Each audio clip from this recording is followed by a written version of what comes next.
um, letting the community know, being aware of all the caregivers that are out there. Because I just don't know sometimes if people are aware of all the caregivers that are out there that are caring for somebody. I was doing some review of some things that we've done since all this COVID stuff started, and I was looking at some of the caregivers that we've served in the last few months, and the range of caregivers has been huge. The different situations that they're in. I always say not one caregiver situation is exactly the same, but they all share that same um, thread of being caregivers, and I think that's important. But everybody has their own situation. I had a caregiver to call me, and this woman is doing triple duty the way I looked at it because she's her mother-in-law. They've moved her mother-in-law in with them. Her husband is a truck driver, and now he can only drive part-time. I guess we've heard this about truck drivers now. A lot of their work has become not as full time as they had in the past. He has diabetes and has issues, but he has to work for the income because she's raising her three grandchildren, no, two grandchildren. She has custody of them, caring for her mother-in-law, and they're a dog breeder. And she had just had a litter of puppies. And just hearing her talk, I was just, how are you doing all of this? I mean, yeah, how in the world are you doing all of this? It just was mind-boggling to me. But she was very calm, and she happened to be with her puppies while she was talking to me because they needed separation from the mom the mom, and so she was trying to comfort them while the mother took a break and was getting some rest. I just said, I don't know how you're doing it, but she was so calm being with her puppies. Um, but then I also had a gentleman to call me who's caring for his daughter. Now, this is a gentleman who is he's semi-retired. He thinks he's going to have to retire because his daughter had alert. She's in her early 30s, has three children, had an allergic reaction to medication, and she's no longer able to work or even care for herself. Hey, Miss Sherry.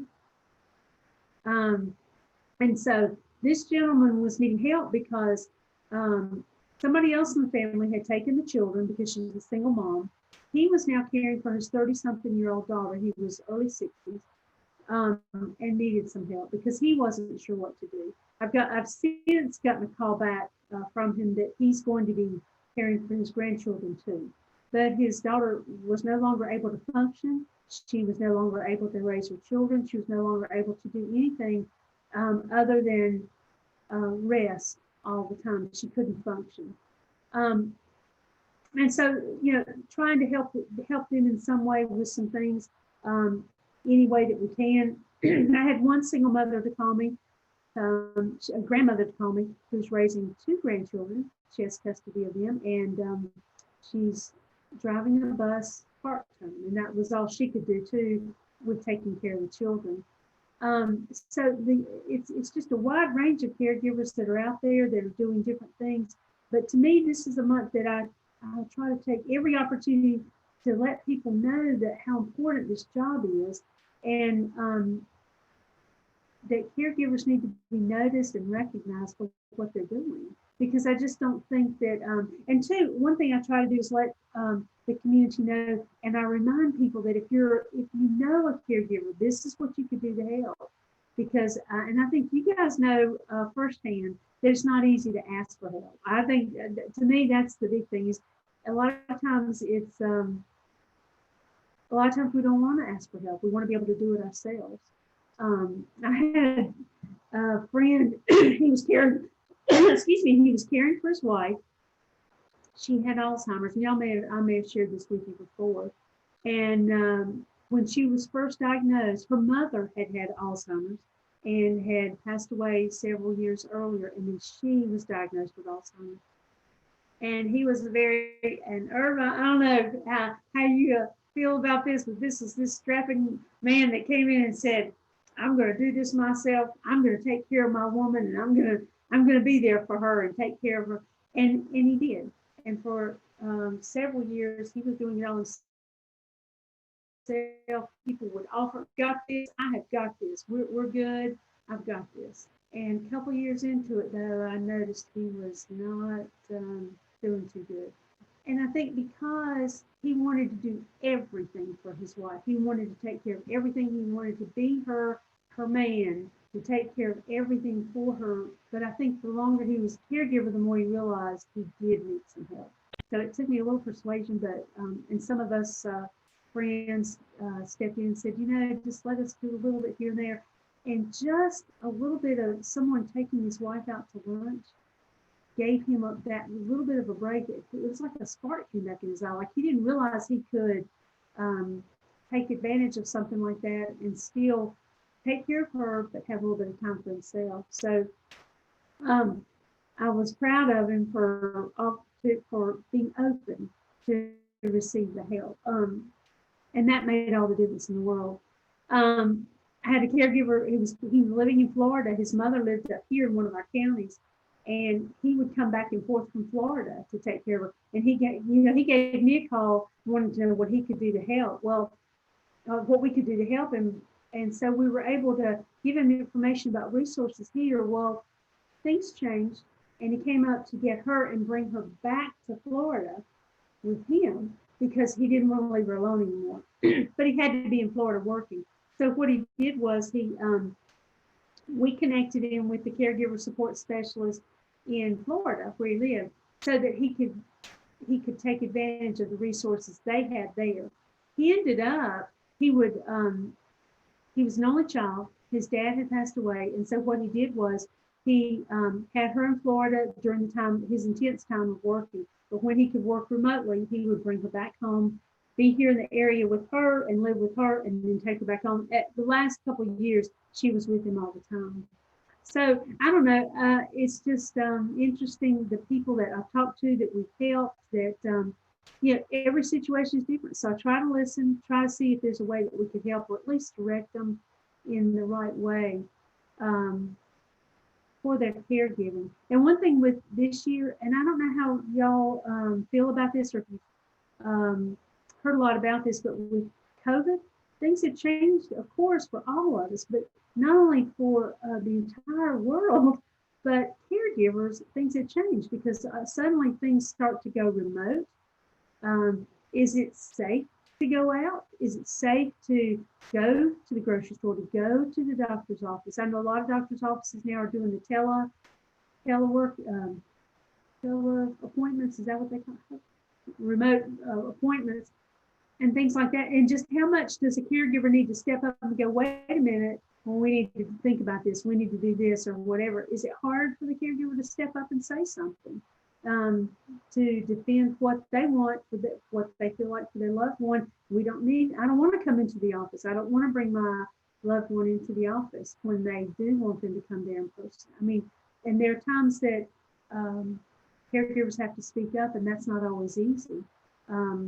We had a caregiver who's caring for her husband, and during this COVID, she started, their son-in-law started helping them with their groceries. And so he would go get the groceries, he'd go to the pharmacy, everything, and bring it back to them. And everything was going fine until the son-in-law got COVID. And then what are we going to do now?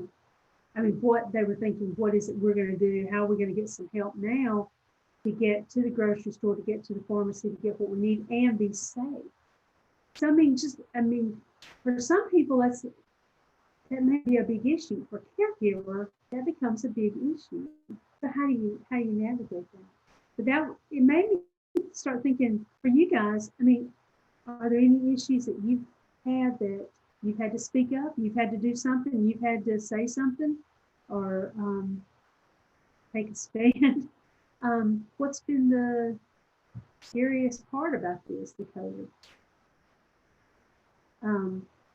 I often, in January, with some of our support groups, I often start the January meeting in caregiver support group with, so let's look back over the past year and let's talk about some things. And this year, I'm not so sure I want to do that because I think everybody's going to be ready to put this behind us and try to move on, You know, Mary, and I think you're right. People are really going to want to put this behind us and move on. And I know I'm one of those, but I do think there's been some interesting things that have come out of it that, for caregivers in particular, I actually kind of hope do stick around because, first of all, I think telehealth for things that are not serious are Yeah. a fantastic convenience for caregivers who have difficulty transporting their loved one or, getting them out. I know one that's doing some telehealth. I mean, the patient's bedbound, and it's an ordeal Mhm. to get them out to the doctor, and that's something I think that, I really do hope kind of sticks around. And we've even seen here at the senior center some of the programs that we've done. We've had a new audience. We have one person in particular who has never really been able to come here to the senior center because she's caring for a loved one. And so she's done some exercise classes and she's done some other programs that she ordinarily wouldn't have been able to come to because she doesn't have anybody to stay with the person she's caring for so she can come. Yeah. So I think there are maybe some positives that came out of the whole thing that I hope we can keep and hang on to a little bit so that we can, I think virtual has its place. And I think for caregivers, sometimes the convenience of that is really nice. Yeah. I think so too. I agree. Um, so have you guys, is there anything that you've seen that makes a difference for you or has been different for you during COVID or not?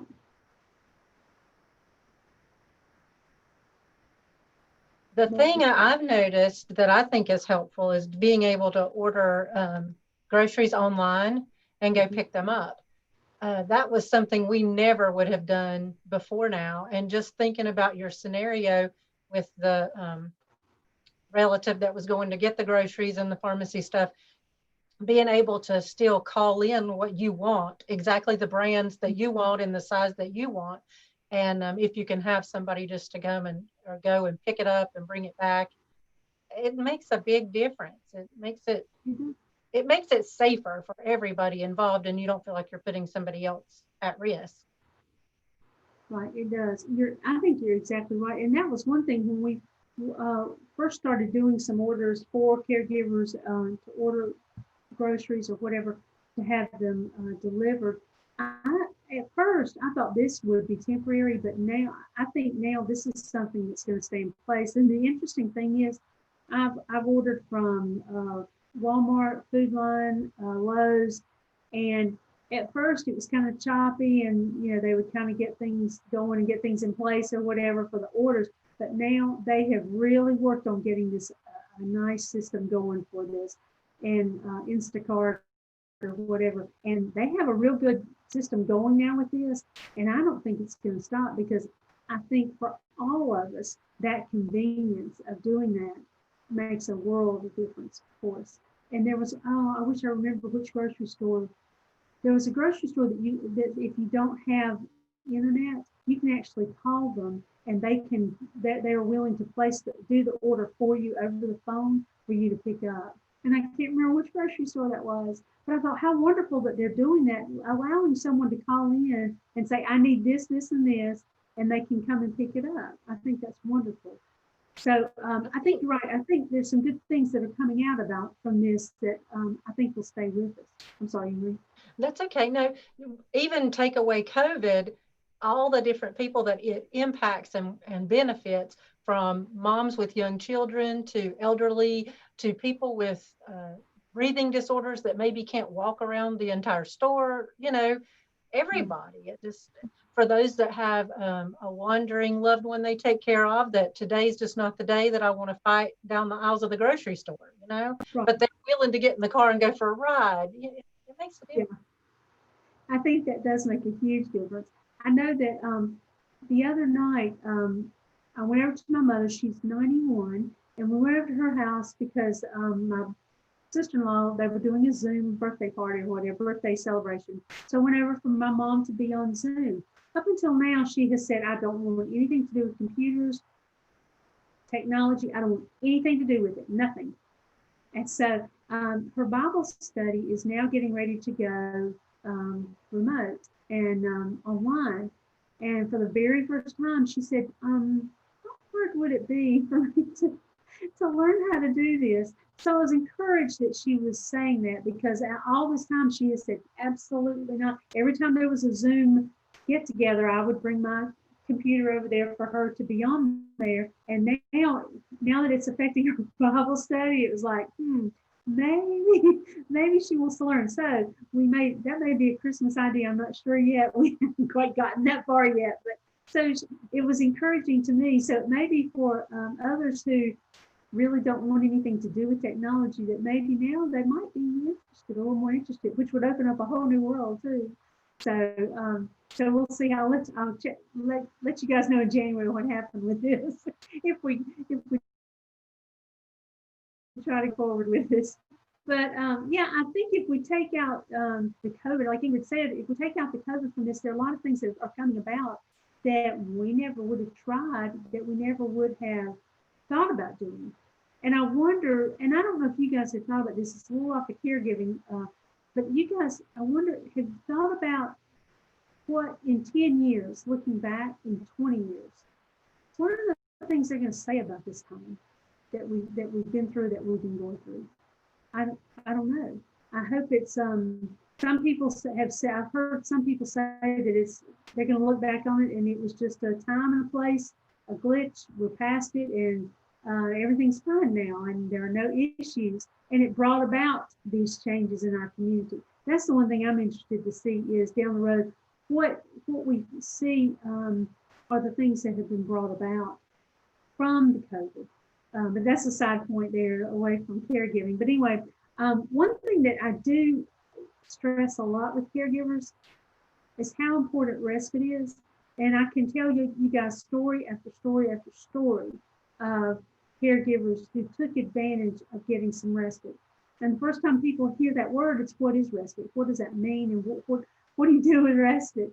But respite is taking a break from your caregiving. And whatever that looks like for you, that's what's important. And here I go, but with my preaching. What I preach to caregivers is, don't let anyone tell you how you need to take your respite, how you need to take your break. It's up to you. So if somebody says, oh, you have got to take the entire day off, and you've got to go to a spa, and you've got to go out shopping and got to lunch, for some people, it'll be like, like that's the last thing I want to do right now, because it's more important that I get some sleep. It's more important that I have time. Let me just read a book.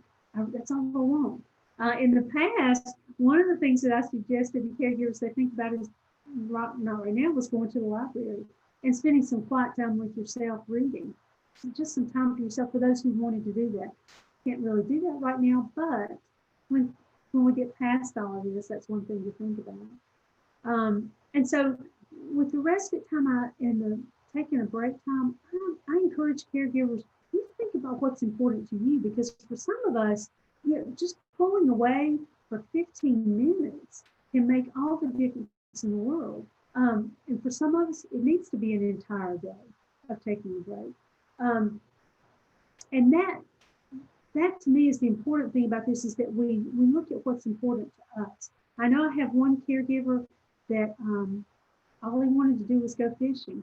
And he never dreamed, he wasn't allowing himself. Now, you hear the word I'm saying, allowing. He wouldn't allow himself to go fishing until I told him. I said, if I give you permission to do this, telling you that when you come back from fishing, that you're going to be a better caregiver for your wife, would you go? And he lit up. He said, yeah. And he did go. I probably, some of these things I've told you guys before, but he did go, and it did make a difference, because he was doing what was good for him. For some other people, I don't want to go fishing. That's the biggest waste of my time, what other people may think. But for them, it may be, well, there was one caregiver, she said, all I want to do is when someone comes and stays with my husband, I just want to go in the other room and take a nap, because she wasn't getting any kind of rest. She was up and down all night with him because he was up and down all night. And so several times a week, they were coming to be with her husband while she took a nap. They went ahead and fixed his lunch for him, so she didn't have to think about that for right then. She came out refreshed, ready to get back to things to help. I had a caregiver. Now, this was several years ago, you guys. With all this technology we have now, there's so much technology we have that makes such a difference with this. But her husband had lost his eyesight, and she was reading the sports pages to him every single day. And after that, she was reading books to him because he loved war books. He loved to read about wars that had in the past that our United States had been through. And so what she suddenly discovered books on tape. Now I know they still do those, but there's so much also with technology that we can pull up now for them. And she would go get those, and she could finally let him listen to these books on tape. And she got to go out to her garden. And that was the biggest thing she missed more than anything with caregiving, was being out in her garden. And so that worked for them during that time. One of my favorite stories is the caregiver. All she wanted to do was go to church. That was the important thing for her. She wanted somebody on Sundays just to go to church. And she would race to church, and she would run back home after church. We tried to get her to stretch that out a little bit with maybe having lunch with friends before COVID. And she occasionally would do that. But that's what it meant to her. So that's what I tell caregivers, if think about yourself. No, you're not being selfish when you do that. And I'm preaching to the choir probably, but when you take care of yourself, you're better able to care for someone else, no matter what situation you're in. Whether you're a caregiver, whether you're a mother of young children, or no matter what. The best thing you can do is to care for yourself, to be there longer. And I've had many people to ask me, not to ask me, but to talk about the scary part of what happens to me. If something happens to me, what's going to happen to my loved one? Okay, well, taking care of yourself is part of maybe not eliminating that, but at least giving you a better chance of caring for them in the long term. Because if you don't take care of yourself, who is going to take care of your loved one? And that brings up another subject, of course, of making sure that you have a plan in place if something were to happen, that your loved one is cared for. And that, just making the plan, can take a load off of your shoulders. With families, I have found one of the biggest issues, and I don't know if you guys will agree with me on this, but one of the biggest issues I have found is with families, it ends up that one, maybe two people end up being the primary caregivers of a loved one. And the rest of the family goes, oh, check, okay, they're doing it, I don't need to do it, or I'll just pop in once in a while. And that is some of the biggest issues that I've talked with caregivers about, that are problems because the family members don't. Now, I had one family, there were 5 children that were caring for their mother. Their dad had passed away several years earlier, and their mother had dementia. I don't know if it was Alzheimer's, but she had dementia. And this family all lived in the area. But y'all, this is extremely unique. But what they did was they set up the schedule based on their work schedules and their time off. Not anyone had 2 weekends in a row. I mean, they had it down to a T. They were spending the night with her, spending the days with her, making meals for her. They had this all planned out. And I told them, I said, this doesn't happen. This does not happen. It was very rare that I have heard about any families that do this. Usually it's everyone leaves it up to the one that's living closest to them or nearest to them, and they get most of the responsibility. One of my helpful hints for that is communication, is being in touch with your family. And because so many times a caregiver will shoulder it and not talk to the family about it and just do it. Keeping communication open and talking with the family and letting them know what is going on. Pulling them in maybe to say, I've got to take a break, or I need to go to the doctor. Can you come and stay? And sometimes just communication and letting them know what they're dealing with can help. Not always, but sometimes it can help and make a difference. But it's probably one of the biggest issues I find with caregiving that they have. But anyway, getting back to the rest of it, I just want to make sure that you guys think about that. And if you, for those of us who aren't caregiving right now, I've been in caregiving at different times in my life. At this particular time, I'm helping my mother, but she's still a bit independent, so it's nice for me. So I stepped in during COVID to help her with different things and make sure she's getting her exercise and things like that. But when you're caring for someone, or when you're not caring for someone, if you know somebody who is, one little bit of help can make a difference. One little bit of, can I stop by and pick up groceries for you? Can I order your groceries for you and have them delivered? Can I bring something by for you? Can I come and sit with your loved one? Sometimes just coming and sitting with their loved one and doing a puzzle or watching a Christmas, okay, wait a minute, a Thanksgiving Hallmark movie, and then a Christmas movie after Thanksgiving, I'm teasing, to make a difference for that caregiver, that they can take that little bit of a break. I'd be interested to know from you guys, and if you want to share, that's fine. If you don't, what is a break? What is a break when you're caregiving? What helps you kind of give you that energy back to continue caregiving? I don't know if you want to share that or not.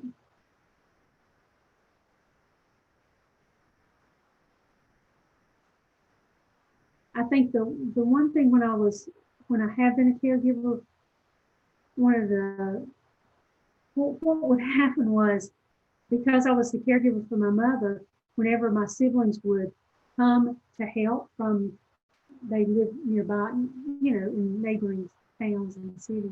When they would come in, my mother wanted me to stay because, oh, he's going to be here. Why don't you stay and visit? And what she didn't realize was I was taking a break. He was coming in so I could take a break. I go, oh, I'll catch you next time. I've got to do this or this. I didn't have the heart to tell her, I'm just going to take a break. I've got to get away. And so sometimes that was part of the issues for me, was that my mom still wanted me to stay there, to be there with them. I think I ended up, I have become more of a comfort zone because she's comfortable with what I say or do. And so she she knows that I'm going to have her best interest at heart. And so sometimes if somebody else comes in that hasn't been around, that kind of takes away her comfort. And I understand that. And so I try to clue in whoever's coming in to take my place, what they need to do or what they need to do. So I don't know if it made a difference or not, but and sometimes that brings up that caregiver guilt that we have. And one thing I tell caregivers is don't let that creep in. It's not, usually when caregivers feel guilty about something they haven't done or something they have done or haven't said or did say, don't let those thoughts crop in. It's not creepy. It's not worth it for you to let those guilt feelings come in. They're unfounded most of the time because you're just putting a weight on yourself that's not necessary. Don't feel guilty because you did or didn't do something. A lot of times caregivers are thrown into caregiving and they didn't get that caregiver one-on-one class. Most of us don't. Because we don't know about caregiving until we're suddenly thrust into it, or over time we moved into it, and then a lot of times something tragic happens and we're thrown into it. So I tell caregivers, be sure to not let that guilt creep in on us and not let it take over, because it can really weigh you down and you don't want that to happen. So don't let yourself feel guilty. Verna, don't forget the top of his head. I love it. Sherry, were you going to say something? You unmute. Sherry, I've been talking a lot. I didn't give you a chance to say much of anything. I'm sorry. I kept rattling.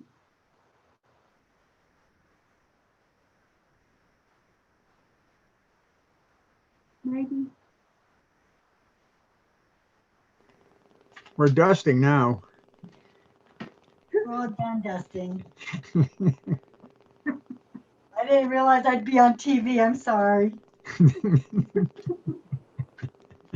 It It just reminded me how much I need to dust. I need a respite. I need a respite. You need a break. Excuse me. But yeah, I think I've rattled on quite a bit. I'm sorry, guys. I kind of get this way and go down this road and start just running my mouth. But Can I ask you a question, and maybe April and Ingrid might know something about resources? Not my own situation, but I know a woman who has been followed by an elderly man in a car, and he seems like he has some form of dementia. He identifies the car as a car that his wife had, and his wife is deceased. And so he has been, when he sees his friend in a car, that he thinks, perhaps I'm guessing that he thinks it's his wife's car, that he comes flashing lights and follows it and comes up to the window. And she had she made a stop at the highway patrol or state troopers, and he followed right up to there. And then so she anyway went to the court and had him charged with stalking. And as soon as they came out of the court, the judge in the court, the judge said, you have to stay away from her. You can't go there. She came out of the courthouse and went to her car, and he walked right up and started talking to her. So he has a lawyer, I guess, and but I'm not sure what resources are available for him. I mean, if he's convicted of stalking or something, he'll probably have to pay a fine, be probation, but that's probably not going to cure his situation. And it doesn't appear that there's anybody that's an advocate for him other than the lawyer. And it seems like to me that he's harmless, but going on that downhill side of that dementia scale where he's reverting back to previous times. So I don't know if there's a Department of Social Services or some agency, or I'm not even sure he wants to seek that out.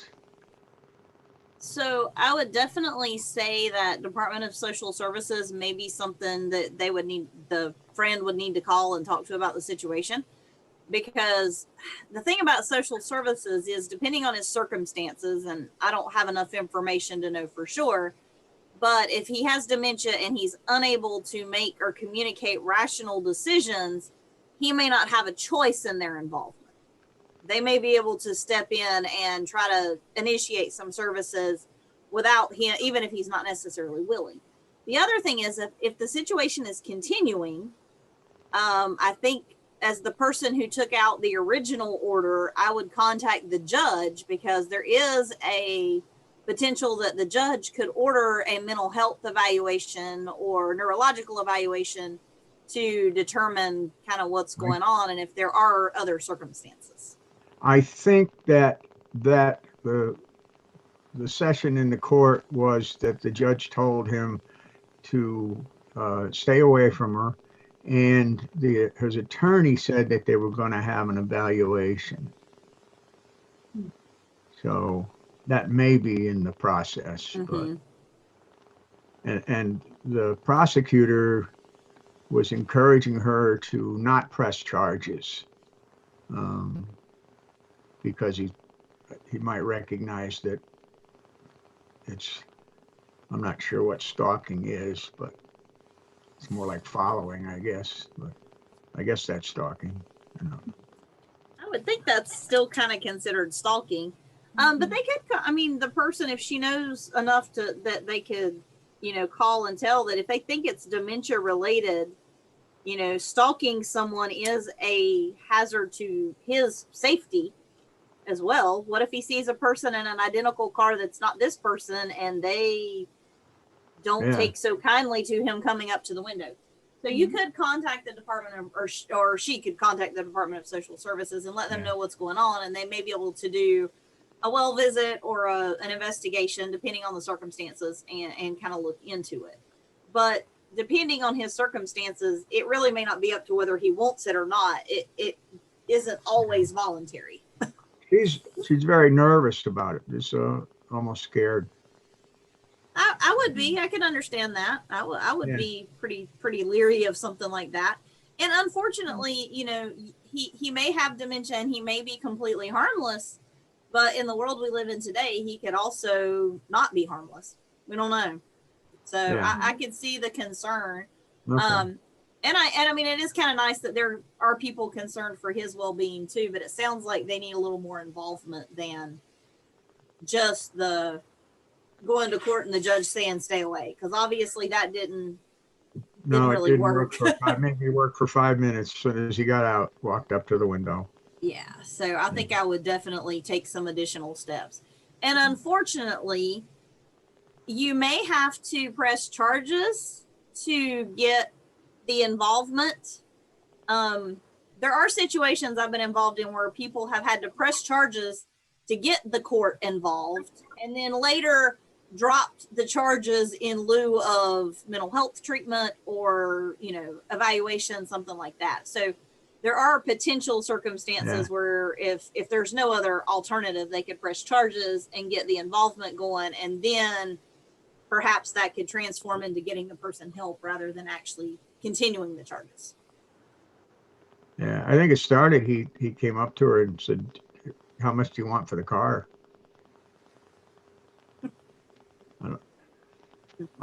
That's not a pickup line that I would have ever used, but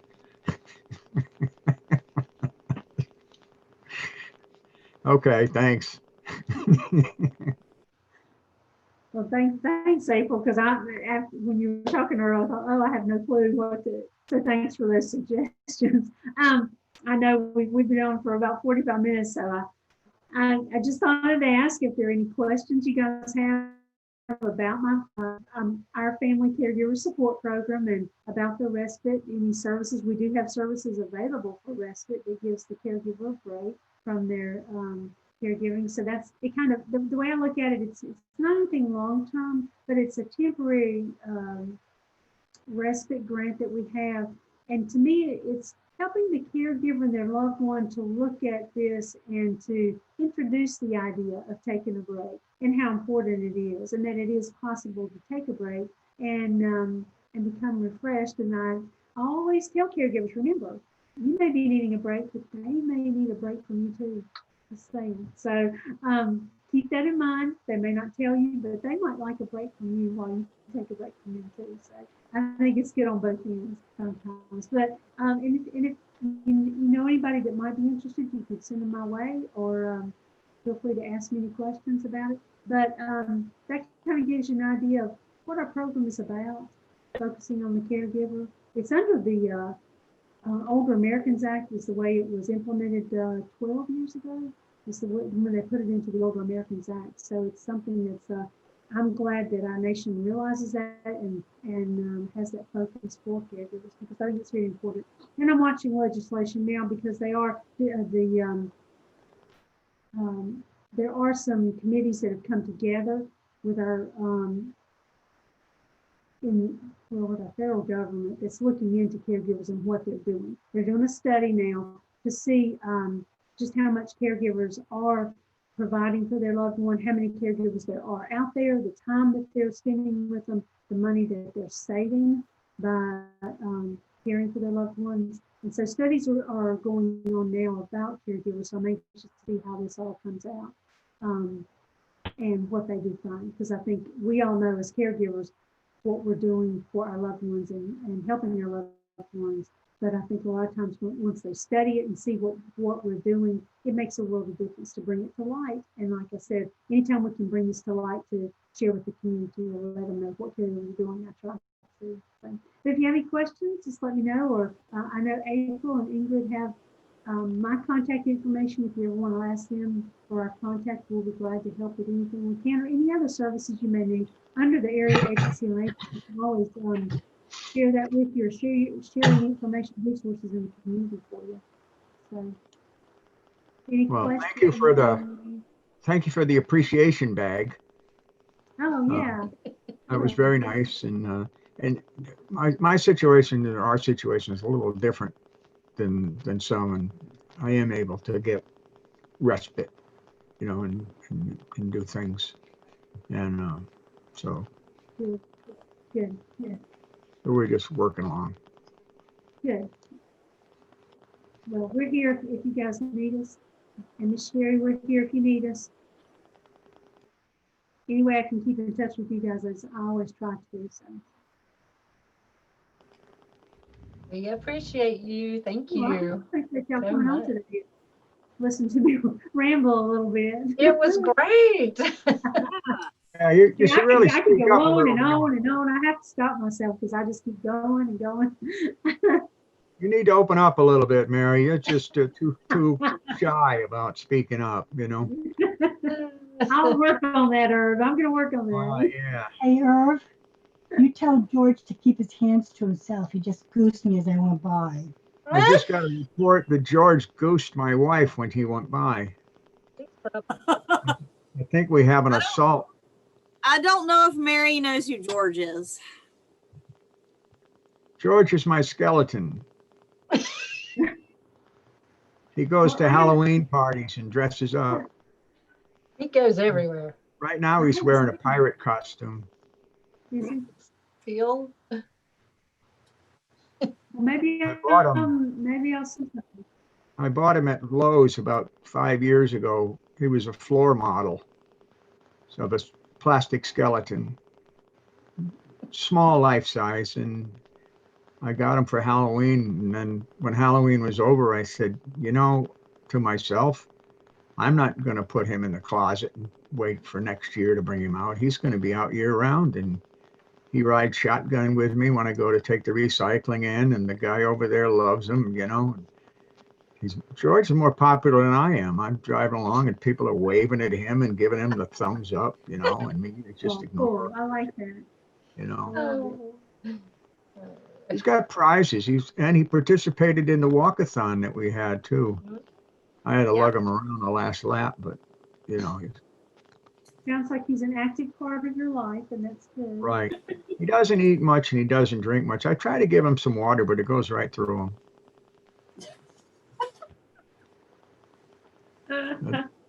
Oh. I may need a caregiver. I may. It would be time to mute Irv again. Well, we're here. We'll be available on YouTube, Irv. Thank you so much, Mary. We really appreciate all you do for. Glad to be here with you guys. And I hope y'all have a nice weekend. You too. And if we don't talk to you before then, have a happy Thanksgiving. Oh, thanks. I hope y'all Bye. have Bye, Irv. Good Share night. yours. Take care. All right. Happy Bye, Thanksgiving. You too. Have some turkey. Thanksgiving.